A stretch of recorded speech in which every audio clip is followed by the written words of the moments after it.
Whoever preaches Muslim ticket to us again in 2027, we will bring him down from podium. Saudanan Sakin Hausawa, okay? The prominent northern voice, Saudanan Sakin Hausawa, has stirred fresh political debate ahead of the 2027 general elections with a fiery warning against the introduction of a same-faith presidential ticket. Speaking at a public gathering, the community leader declared that any politician who attempts to promote a Muslim ticket in 2027 would be forcefully challenged. Oh, really? Now people don't want Muslim ticket again. People were championing for it in the last election, and I'm sure this Saudana must be part of the people that said Muslim ticket at that time. He said, whoever, his remarks drew loud reactions from supporters at the venue, underscoring the sensitivity of the issue as political conversations gradually shift towards the next electoral cycle. Whoever preaches Muslim ticket to us again in 2027, we will bring him down from the podium, he said emphatically, signaling strong opposition to the idea within his circle of influence. The Muslim ticket debate gained national prominence during the 2023 presidential election when the ruling All Progressive Congress fielded Bola Ahmed Tinubu and Kashim Shettima as its presidential and vice presidential candidates, respectively. The decision sparked widespread conversations about religious balance, national unity, and political strategy in Nigeria's multi-faith society. While supporters of the same faith ticket at the time argued that competence and political calculations should outweigh religious considerations, critics maintained that Nigeria's diversity demands sensitivity and inclusiveness at the highest levels of leadership. Saudanan Sakin Hausawa did not mention any specific party or candidate in his remarks, but his statement is already being interpreted by observers as a signal that religious representation may again become a flashpoint issue as 2027 approaches. Whoever preaches Muslim ticket to us again in 2027 will bring them down the podium. Political analysts say such declarations reflect lingering tensions from previous electoral cycles and highlight the importance of coalition building in a country where faith and ethnicity remains deeply intertwined with politics. As parties begin early positioning for 2027, it remains to be seen whether the controversy surrounding same-faith tickets will resurface as a defining campaign issue or whether political actors will chart a different path to avoid reigniting old division. Okay. As Bobby says, Hausa, take your land back from those terrorist Fulanis. How are they supposed to fight back? Do they have the kind of weapons that those Fulani people have? I don't think they have it. Hausa says, we cannot see that our corrupt sheriffs and senate did prescribe punishment for ballot box snatchers.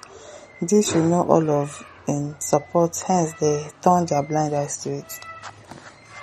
At the corner says, Southern and Hausawa, Muslim ticket or Christian ticket is not dividend of democracy, but the Muslims welcomed it while other faiths were against it. As Nigerians, we have Nigerians as president and vice president, period.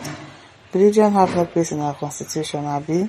We are a secular state. Nigerians don't care what faith is up there, as much as they are from the north and south to pay. It is wicked for the northern politicians to think that the Muslim ticket was to spite non-Muslims. It felt that way though. Jafet says, God Almighty bless you abundantly, sir, you are on the right track. Artifact says, you see how hypocrite you are, Fulani Muslims are? Just because you can't control the present government and Tinubu particularly refuse to be dictated to. Shame on you. The other time you didn't go against Muslim ticket exactly. I know that he was probably part of those that were championing Muslim ticket there. But shame on you fools. Nigeria will break eventually. Mark my words. AD will regret. Emmanuel Maker says economic hardship was not the invention of this present government. It is as a result of decades of the votes in the system, and someone must endeavor to fix it. Some persons with born to rule mentality can lament to high heaven because of the absence free money that used to be the order of the day, which they could not get under this government. No more free meal. Emmanuel Lutaba says, we Christians need it continued. Bring another terrorist leader as vice again, and we will be watching, seeing God disgracing your policies and your agenda. Kabir says Muslim slogan was a pre-election issue orchestrated by some church leaders across the nation that disallowed members entry into churches unless they presented their voters card. You can blame APC and refuse to vote for the party again. What was wrong with that?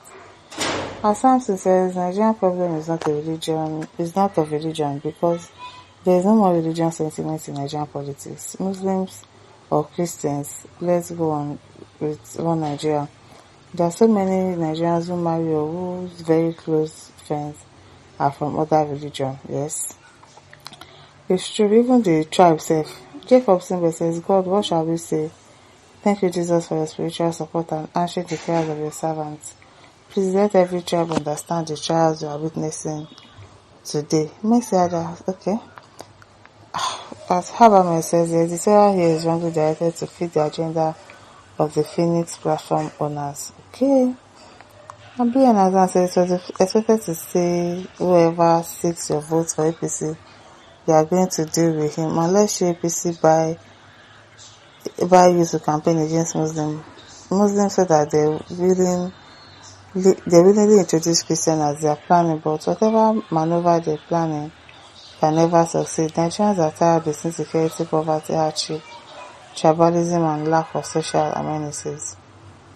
Power says Nigeria's problem is not about leadership, but the system and the constitution. If the constitution is not amended, my brother, nobody can correct the problem. If you like, let people like Obi be president and vice.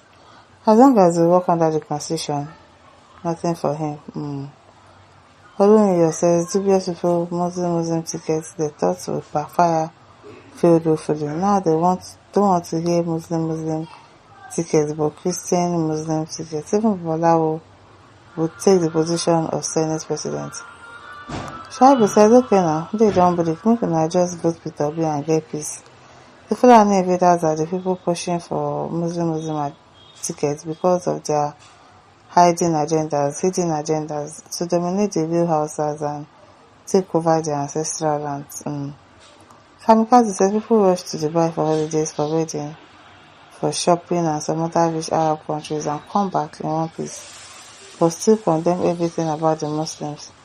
The useless man is complaining now because Tinubu has exposed them until we decide to manage ourselves and relate together ourselves before peace. Okay. My listeners, don't forget to like, to share, to subscribe. Thank you for listening. See you some other time. Bye.